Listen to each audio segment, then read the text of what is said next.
अधिकारी असो पदाधिकारी असो अक्षरशः कुंभकर्णासारखे झोपलेल्या अवस्थेत असतात. जर तुम्ही केबिन्स काढणार नसाल तर दबाव तुमच्यावर कोणाचा आहे. एक बिर्याणी गाडी हातगाडी तिची गाडी अक्षरशः मोडतोड करून महानगरपालिकेच्या अधिकाऱ्यांनी उचलून केली. मग जर शिंदे गटाचे पदाधिकारी शिंदे गटाचे नेते मंडळी अशा अनाधिकृत केबिन्स टाकून काय मिळवता.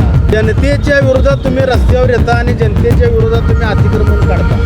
मग शिंदे गटाच्या केबिन्स न काढण्यामागचा महानगरपालिकेचा हेतू का.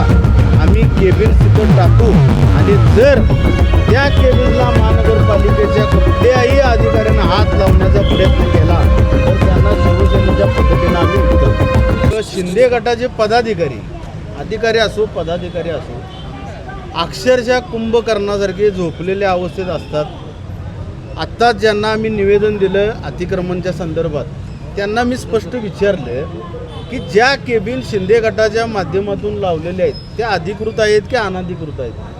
ते निरुत्तर झाले. त्यांना उत्तर देता आलं नाही म्हणून मी पुन्हा त्यांना एक प्रश्न विचारला की जर तुम्ही केबिन्स काढणार नसाल तर दबाव तुमच्यावर कोणाचा आहे. या कोल्हापूर महानगरपालिकेच्या हद्दीमधील गोरगरिबांच्या गाड्या महानगरपालिकेच्या प्रशासनानं उचलून फेकल्या. त्या केबिन्स ज्या ठिकाणी अनधिकृत आहे त्या केबिन्सवर अक्षरशः JCBनं ओरबडलं. त्या गोरगरिबांचं नुकसान झालं. मी कालच माझ्याकडे एक व्हिडिओ आला साहेब.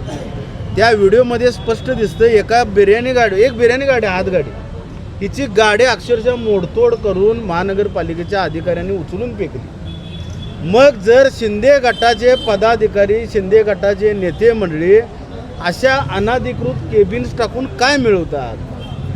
ते केबिन कशासाठी अनधिकृत हा माझा मूळ प्रश्न आहे. जनतेच्या विरोधात तुम्ही रस्त्यावर येता आणि जनतेच्या विरोधात तुम्ही अतिक्रमण काढता.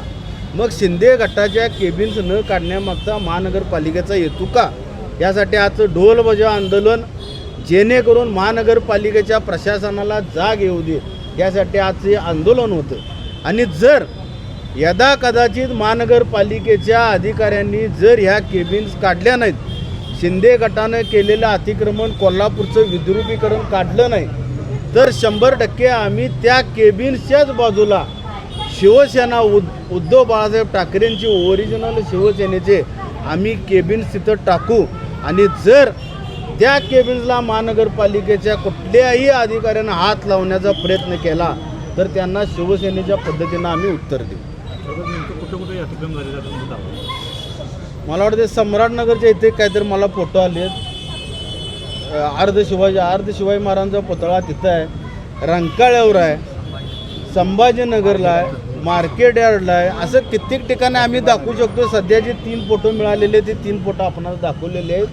माझी विनंती आहे मीडियांना देखील की आपण कळकळीनं कोल्हापूर महापालिकेच्या हद्दीत जे फेरीवाले आहेत जे गाड्या ढकलून गाड्या आणून पुन्हा परत स्वतःच्या घराकडे बायका पोरांसहित रात्री 11 वाजता जे फिरस्ते म्हणून काम करतात त्यांच्या गाड्या ह्या मिळवण्यासाठी आपण न्याय देण्यासाठी खरोखर आपण आमच्या बाजूनं राहावं अशी मीडियाला देखील मी आज विनंती करतो.